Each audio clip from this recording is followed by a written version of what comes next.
반갑습니다. 채널 카프리입니다. 오늘 소개시켜드릴 덱은 바로 사만마입니다. 야, 살다가 사만마가 지원을 받을 줄은 몰랐네요. 인기 테마 투표할 때 섀도르와 근소한 차이로 2등을 먹어서 사만마는 스트럭처로 안 나오겠는데 싶었는데 이게 웬걸? 스트럭처로 나오게 되었습니다. 신규 지원도 빵빵해서 코나미 녀석들 사실 사만마 스트럭처를 이미 생각해놓고 있던 거 아닌가 싶기도 합니다. 덱 타입은 비트다운입니다. 승리 플랜은 여러 사만마 서포트를 이용하여 사만마를 꺼내고 사만마의 높은 타점으로 비트하면서 승리하면 됩니다. 등장 제품은 사만마 스트럭처인 혼돈의 사만마에서 웬만한 소스는 다 들어가 있습니다. 이런 분들한테 추천드립니다. 높은 타점으로 필드를 압도하고 싶은 분들 또는 제넥스에서 사만마 뽕을 오지게 맞은 분들 한번 해보세요. 다음은 키카드입니다. 먼저 환마들의 황제 라비엘입니다. 공수 4천의 탄탄한 스탯에 자신 필드 몬스터를 제물로 바쳐 타점을 끌어올 수 있죠. 이번 스트럭처를 받기 전까지는 가장 무능한 환마였습니다. 그도 그럴 것이 다른 환마들은 일속권 없이 마한만 주르륵 깔아놓고 꺼내면 되는데 라비엘은 그냥 몬스터도 아니고 악마족을 3장까지 제물로 바쳐야 했거든요. 거기다가 내성도 없으니 처음 등장했을 때도 크게 위협적이지 않았습니다. 라비엘 소환이요. 제2경주장이요. 으아! 하지만 이번 스트럭처에서 추가로 지원받은 환마 황제 라비엘 1000개 유린권 지원으로 깜짝 킬각을 볼 수 있기 때문에 투입하게 되었습니다. 두 번째 환마는 번개 황제 하몬입니다. 이 환마도 마찬가지로 공수 4천의 무식한 스탯을 자랑하죠.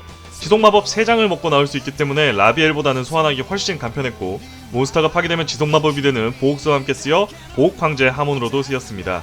효과 자체는 짭짤한 번딜과 수비 표시가 되어 있으면 이 카드만 공격해야 되는 도발 효과가 붙어 있습니다. 이번 지원으로 라비엘이 무식한 똥파워로 턴킬에 특화되어 있다면 하몬은 든든한 스탯에 유틸까지 챙기게 되었습니다. 신규 지원은 조금 이따가 알아보기로 해요.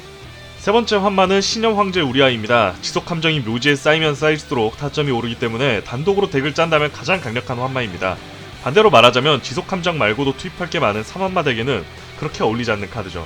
좀 써보고 싶다면 하이퍼블레이즈와 병용을 해야 되는데 굳이 밑준비가 번거로운 우리아보다는 일단 꺼내면 일정 타점을 보장하는 라비엘과 하몬에 더 손이 가는 건 어쩔 수가 없네요. 덱에 투입한 이유는 단 하나, 아미타일 소재입니다. 위험한 상황에서는 이 카드를 꺼내 신라건으로 2장을 들어보긴 하는데 이건 어디까지나 특수한 상황이고요. 빼도 좋긴 하지만 그래도 3환마 덱이니까 한 장 넣어서 아미타일 뽕도 맞아봅시다. 3환마 소개가 끝났으니 이제 환마 소환을 위한 서포터들을 봅시다. 이 서포터들이 죄다 비슷비슷하게 생겼는데 효과도 서치나 특수 소환이 붙어있어 헷갈릴 수 있습니다. 제일 먼저 나온 암흑의 소환신입니다. 5레벨이라서 재물이 한 장 필요합니다만 초래신과 병용할 경우 재물 걱정을 하지 않아도 좋습니다. 초래신은 조금 이따 알아보기로 하고 아무튼 다른 서포터들과 다르게 3환마들을 덱에서도 꺼내올 수 있는 점이 강점입니다. 강력한 덱 특수 효과라 그런지 이 효과를 발동한 턴에 배틀을 할 수 없는 디메리트가 있습니다. 추가로 묘지에서 이 카드를 제외하는 것으로 3환마를 서치할 수 있죠. 두 번째는 혼돈의 소환신입니다. 이 카드를 릴리스하면 패에서 3환마를 조건무시 특수 소환할 수가 있고 묘지에서 이 카드를 제외하고 신라곤을 서치할 수 있습니다. 1번 효과로 3환마를 꺼내고 스무스하게 2번 효과를 발동해 신라곤을 서치하면 됩니다.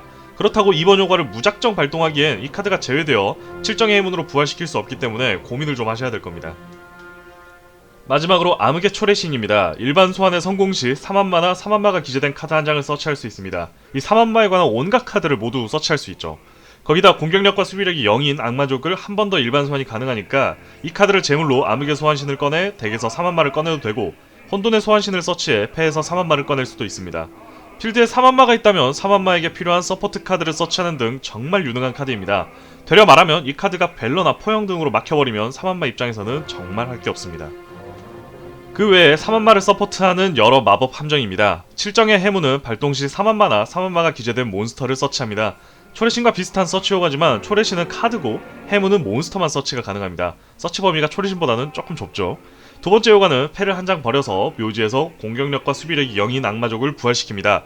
묘지에 있는 각종 소환신을 꺼내서 효과를 발동하면 되겠죠? 신라기 병력은 상대 마법 함정을 막고 하몬을 수입 표시로 돌릴 수 있고 각성의 3환마는 필드 위의 3환마의 종류에 따라 이하 효과를 모두 받을 수 있습니다. 특히 2종류 이상일 때는 상대 필드 몬스터를 모두 무효화시킬 수 있으니 기회가 된다면 팍팍 꺼내봅시다. 카드 소개는 여기까지 하고 리플레이 보면서 알아봅시다. 7정의 해문과 3환마가 잡혔군요. 이번 턴에 3환마와 신라곤을 깔아놓을 수가 있겠어요. 먼저 해문을 발동해서 초래신을 서치합니다. 초래신을 소환해서 혼돈의 소환신을 서치하죠. 이게 서치에 서치라서 뭔가 싶겠지만 아무튼 그렇습니다. 소환신의 효과로 라비엘을 조건무시 특수하고 묘지에서 소환신을 제외하고 신라곤을 서치하여 발동합니다. 레드데몬이 패트랩을 정말 아프게 만든 테마인데 징지를 맞았네요. 전개는 여기서 아마 끝날 거예요. 자, 유린권은 라비엘의 공격력을 뻥튀기 시켜주는 역할을 하지만 상대가 수비 일변도로 나온다면 전투 데미지를 줄 수가 없어요. 그래서 투입한 게 링크 2 펜테스태그입니다. 링크마커 있는 몬스터에게 관통 효과를 부여하죠. 소환신을 일반 소환하고 스태그를 소환, 실정의 해문으로 묘지에서 소환신을 부활시켜 하몬을 꺼냅니다. 그리고 라비엘의 효과로 하몬을 흡수하고 유린권을 던지면 턴킬. 원래 원턴킬 하라는 덱은 아닌데 그렇다고 아주 못하는 건 또 아니에요. 패가 좀 잘 잡혔다 싶으면 과감하게 턴킬을 시도해보세요. 초래신을 꺼내서 원폰을 써서 패에서 암흑의 소환신을 버리고 혼돈의 소환신을 덱특수합니다. 진짜 소환신들끼리 헷갈려 죽겠네. 묘지에서 암흑을 제외하고 사만마를 서치하면 패에 사만마가 없더라도 충분히 꺼낼 수 있습니다. 사만마를 돌린다면 환상에 또 어떻게든 사만마를 꺼내도록 머리 좀 굴려봅시다. 신라곤으로 아드 복구 좀 하고요. 턴핸드. 신라곤이 대상대상과 효과 파괴 대상을 보여줘서 진짜 든든합니다.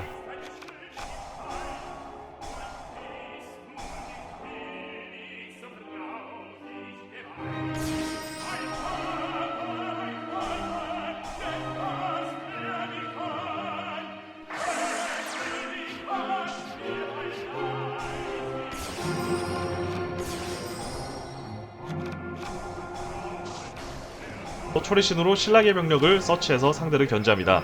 그 다음은 높은 타점을 이용해서 듀얼을 이끌어가면 되겠습니다. 마지막에 아미타일 좀 꺼내보자고 플레이를 했네요. 차원 융합살도 융합이 들어간 카드이기 때문에 프레스터 프렌츠 아나콘다를 이용해서 깜짝 턴키를 볼 수가 있습니다.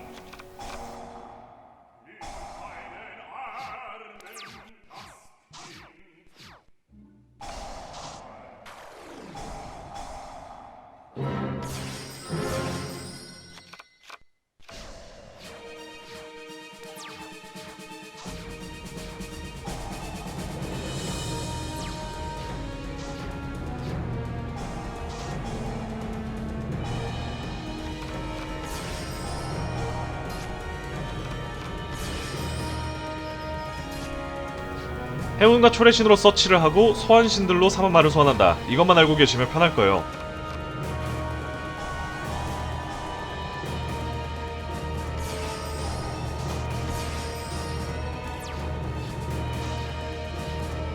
잠깐만, 라스톰 개반데? 뭐 인생이란 게 뭐 그런 거 아니겠습니까? 라스톰 맞고도 웃을 수 있어야 진짜 인류가 되는 겁니다.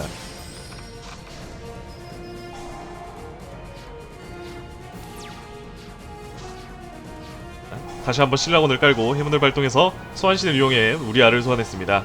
순전히 각성의 사만마 2종류 이상의 효과를 쓰기 위해서요. 상대는 카드의 효과를 잘 모르니까 각성의 사만마로 효과를 무효해줍시다. 아우피드드.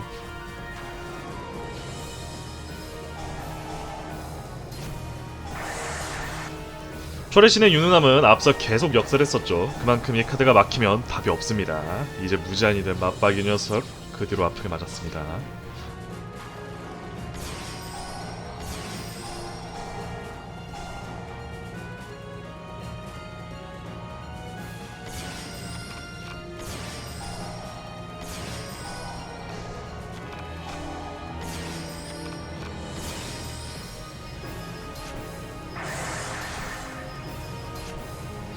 서치카드가 아무리 많다지만 결국 덱에 9장을 상급으로 넣어놓은 덱이만큼 해말림이 좀 있습니다. 거기다가 사만마의 견제 카드도 사만마가 필드에 존재해야 발동할 수 있다는 걸 생각해볼 때 사만마를 꺼내기 전까지의 과정이 너무 취약합니다.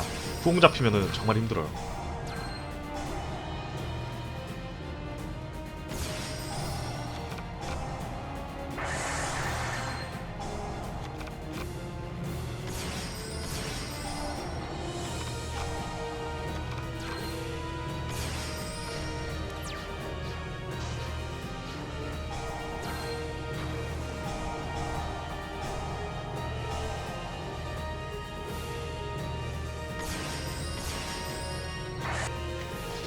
참고하면 좋을 카드는 뭐 사만마 덱 자체가 스트럭처를 워낙 잘 뽑혀서 대충 패트랩 정도 투입하면 괜찮을 것 같습니다. 문제는 우리아가 워낙 자기색이 강해서 사만마 덱에는 잘 섞이지 않는다는 점인데, 말림을 각오하고 하이퍼블레이즈와 함정을 투입해서 타점을 보완하거나 아니면 요새 잘 나가는 친구 있잖아요. 엘도리치, 얘랑 같이 함께 섞으면 좋을 것 같습니다. 사만마 덱 별점입니다. 피해는 4점 줬습니다. 4000이라는 높은 타점으로 때리는 맛이 진짜 좋습니다. 유린권이나 아미타일로 깜짝 킬각을 잴 수도 있긴 한데 턴킬에만 목숨 거는 덱은 아니라서 4점 줬습니다. 견제는 2점 줬습니다. 범용 카드를 모두 투입했고 덱 자체에도 견제 카드가 있는 건 분명하지만 이게 사만마가 필드에 있다는 전제하에 발동되는 게 있어서 3점은 못 주겠더라고요. 전개는 2점 줬습니다. 여러가지 전개하기보다는 고레벨 에이스를 꺼내서 하는 덱이라서요. 순환은 3점 줬습니다. 상급이 9장이라 말리긴 하는데 그래도 카드군 내에 모든 카드를 서치하는 초래신이나 소환권 안 쓰고 서치 가능한 행운이 있어서 2점 주기는 좀 그렇더라고요. 그래서 3점 줬습니다.